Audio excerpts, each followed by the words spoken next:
Historia enviada por seguidor. Los espectros de la tiendita. La historia de don Arturo y niña Lupe. En un rincón olvidado de un pueblo cuyo nombre el miedo hizo murmurar, vivían don Arturo y la niña Lupe.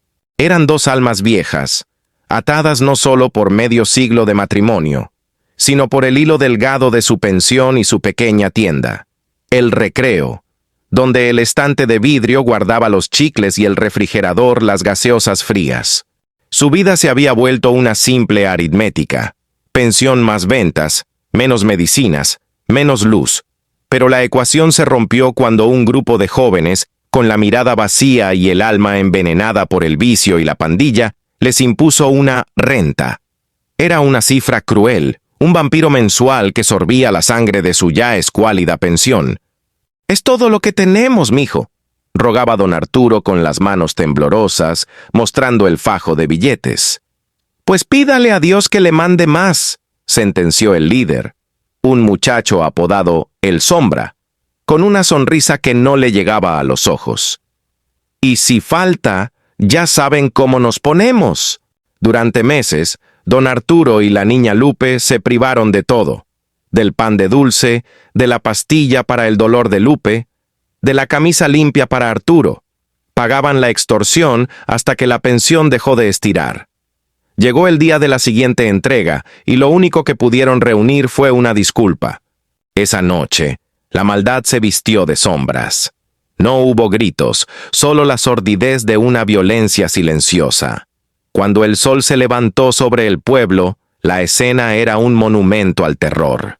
A don Arturo lo encontraron en la orilla del camino, cerca del palo de mango que daba sombra a su tiendita. Estaba colgado de una rama gruesa, el cuerpo balanceándose como una piñata vacía. Cerca de su rostro habían clavado un cartón manchado con sangre. Por no cooperar. A la niña Lupe la buscaron sin descanso.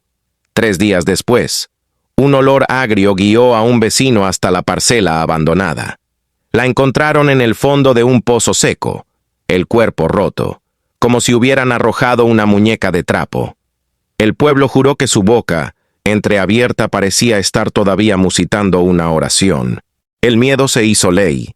La tiendita cerró, el palo de mango y el pozo se convirtieron en lugares prohibidos, y los asesinos, con el Sombra a la cabeza, siguieron caminando con la impunidad que les daba el terror, la lógica invertida.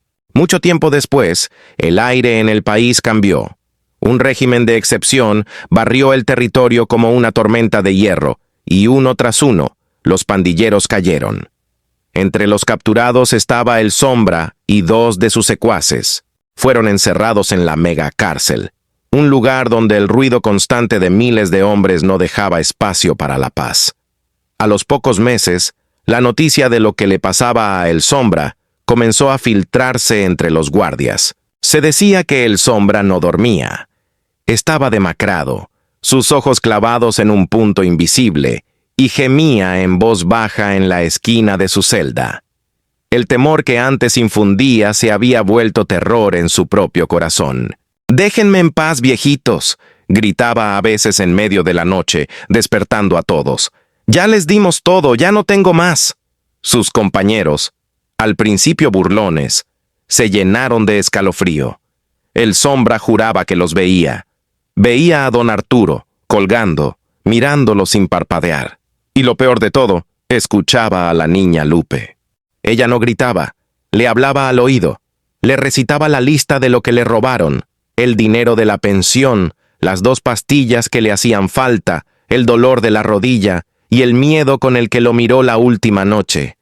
El pandillero más joven, uno de sus secuaces, reportó a un guardia que el Sombra había enloquecido. Que ahora, en el silencio de la medianoche, escuchaba el suave sonido de la rueda del pozo girando y una voz de anciana que lo llamaba por su nombre. La justicia humana los había encerrado.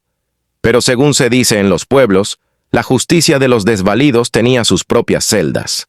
El Sombra no salió libre, pero en su mente fue condenado a vivir para siempre con el eco de un cuerpo colgando del palo de mango y el lamento frío de una anciana emergiendo de un pozo seco. La pensión que no dio, se la cobraron con su paz.